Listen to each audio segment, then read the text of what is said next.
Bonjour à tous, j'espère que vous allez bien. Alors, si vous avez cliqué sur cette vidéo, c'est pour avoir un avis objectif et détaillé sur la banque en ligne N26. Alors, je vais vous expliquer comment fonctionne cette banque, les différents avantages qu'elle propose, les défauts, et je donnerai une note de fiabilité à la fin de la vidéo. Maintenant, nous allons parler de N26. Alors, il faut savoir que N26 a été lancée en 2013 à Berlin sous le nom de Number 26. Elle a obtenu sa propre licence bancaire en 2016 et depuis, elle ne cesse de séduire de nouveaux utilisateurs. Et tenez-vous bien, parce que j'ai un petit bonus pour vous. Il y a un lien dans la description de cette vidéo qui vous permettra de vous inscrire à N26 et de bénéficier d'un bonus d'inscription. Alors n'hésitez pas à passer par ce lien si vous souhaitez vous inscrire. Alors pour récupérer ce bonus, il suffit de vous inscrire sur N26 et d'aller jusqu'au bout de la procédure. Alors sans plus tarder, entrons dans le vif du sujet. Tout d'abord, nous allons parler de l'argent et des tarifs. D'abord, parlons finances. La question des frais mensuels est cruciale et N26 l'a bien compris. Pour les frais mensuels, l'offre standard est entièrement gratuite, ce qui est déjà très intéressant. Et pour ceux qui cherchent davantage de fonctionnalités, il existe des offres Smart, You et Metal à 4,90€, 9,90€ et 16,90€ par mois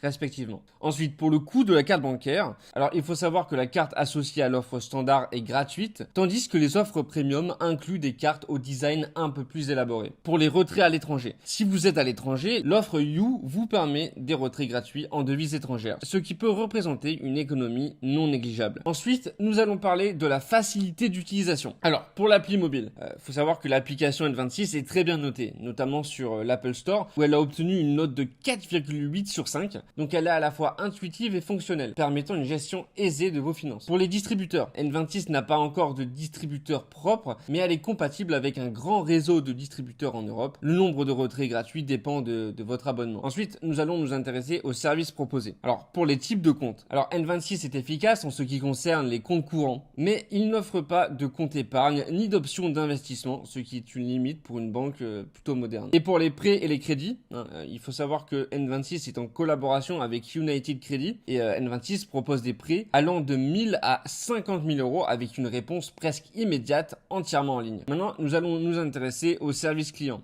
Pour les disponibilités, il faut savoir que N26 est accessible tous les jours. Le service client offre un chat en direct pour l'offre standard et une assistance téléphonique pour l'offre Smart. Et pour la qualité, le retour général des utilisateurs suggère que le service client est assez efficace et réactif. Ensuite, nous allons nous intéresser à la sécurité. En tant qu'institution financière licenciée, N26 est soumise aux mêmes réglementations en matière de sécurité que les banques traditionnelles. Donc à ce niveau-là, pas de souci à se faire. Alors avant de vous donner ma note finale, n'oubliez pas de vous inscrire via le lien dans la description de cette vidéo afin de gagner un bonus lors de l'inscription. Alors en conclusion, N26 est une banque qui offre un large éventail de services et excelle particulièrement en matière de compte courant et d'utilisabilité. Alors son principal inconvénient, c'est l'absence d'options d'épargne et d'investissement, mais tenant compte de tous ces éléments, je donne à N26 une note solide de 8 sur 10. Elle est très appropriée pour la gestion quotidienne et les voyages, mais il reste un peu de chemin à parcourir pour en faire une solution bancaire tout en un.